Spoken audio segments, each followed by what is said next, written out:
Howdy! Welcome to Ask the Furry One, episode 37. This one will probably be a little bit different from the others.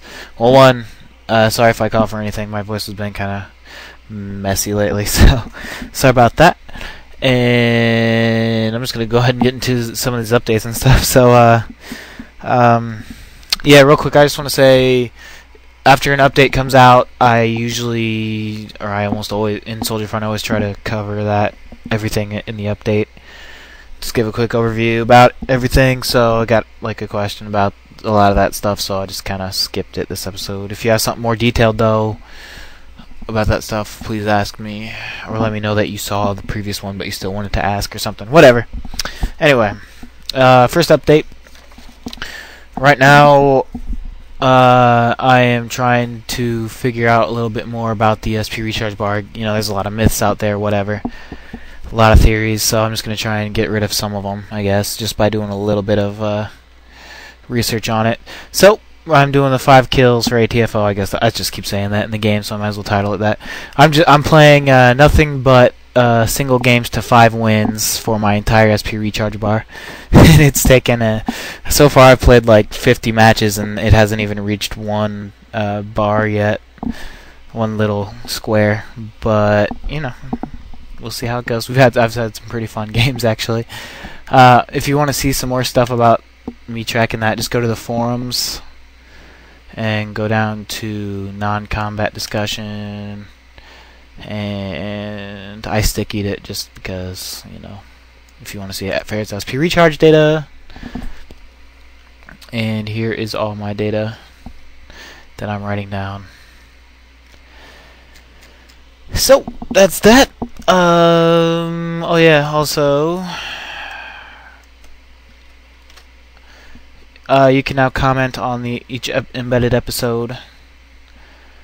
You can even do that on any post I make here, but just you have to log in to leave a comment, so, you know, just click that and you can register your name on here and stuff. Or you can, another way to register a name onto the blog thing is click this up here and hit register or log in or something around there. You'll figure it out.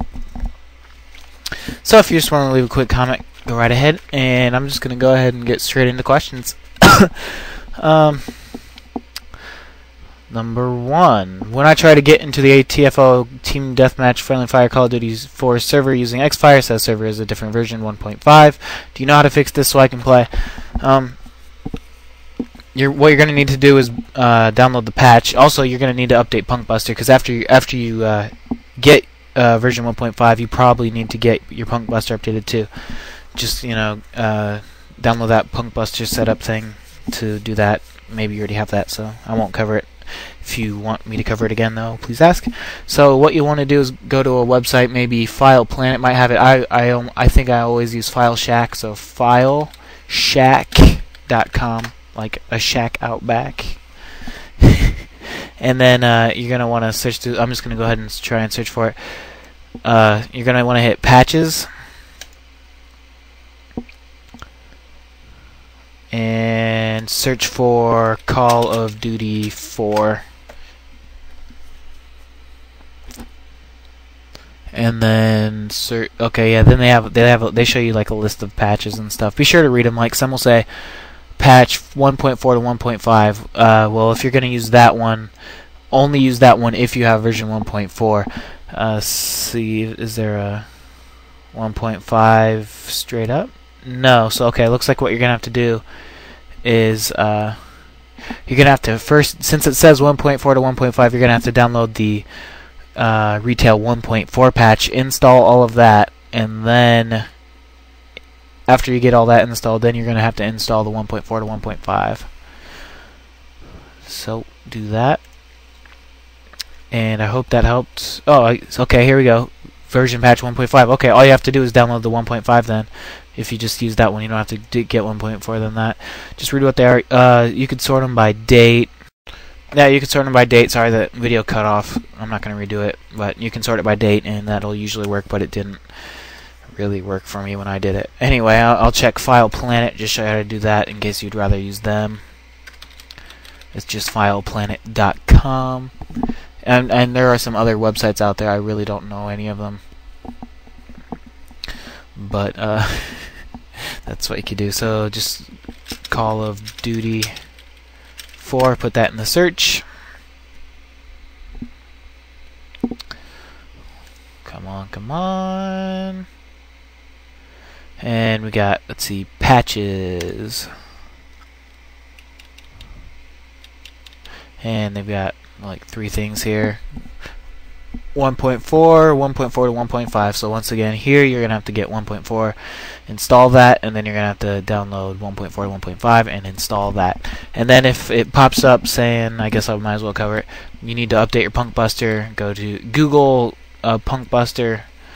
It'll take you to the Punk Buster website, which is evenbalance.com. Just click any game, it doesn't matter. Click download, and I suggest getting this thing right here, PB setup, and download that. Run it. You know, Windows, Linux, Mac. Run it, add a game. Kind of tells you how to do it here. It's pretty self-explanatory. And then you're going to hit check for updates. I covered it in a previous episode, but if you still have problems, ask again. So I'm going to get on Soldier Front and answer the next question. Okay, question 2. Ferret, can you tell me the order of when you bought your guns and the reason, like people ask you, or just like it for some reason, for your main account? Yep, sounds good. Might as well. Okay. Well, I listed them here. I didn't state why though, so here we go. At first, I got on. I bought the M16. I think I looked at the stats or something, and I was just like, it was between that or the AK when I started my account. This was the first account I ever started on. Never played Soldier Front before, so I'm like, well, I'm the type of player who likes accuracy over power. I think the AK had more power than accuracy or something, so I'm like, well, I'm just gonna go for the M16. I thought everybody would be using an AK, so I'd be a little different, use the M16.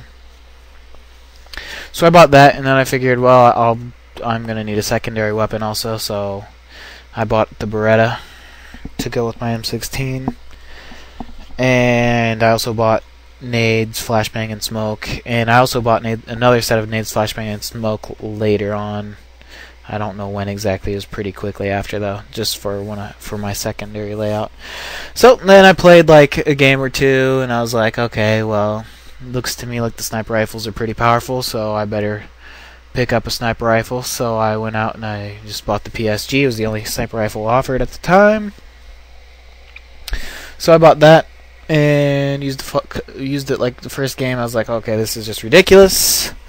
Anyway, I just kept playing. I think I bought my Beretta, another Beretta also at that same time, to go with the PSG, so I'd have a Beretta for each layout, a secondary. I didn't know that I was actually losing SP at the time, mainly because, you know, I didn't really do any research on the SP recharge bar or anything. And for a while we had an event where you were gaining SP after every single game, so I was actually profiting anyway while repairing both my guns every single round. And then I think I had another account, like my brother's account. He had like an M4. That's what he used. Or I saw a lot of people with the M4, like in videos or something. So my brother, he got the M4, and I played with it like once on his account. I'm like, well, it seems a little better than the M16. And did a little more research on it, testing it out, and realized it was a lot better than the M16. So I went ahead and bought that soon after, maybe a few weeks or a month after or so, I don't know. And then, let's see, Remington came out, and I wanted that. I wanted one of those, just so I could, for third point of view, I could sit behind stand behind a wall and wait for somebody to come at me, and then just peek out and bang, just that little shock factor. I like using shotguns anyway, so I spent a lot of time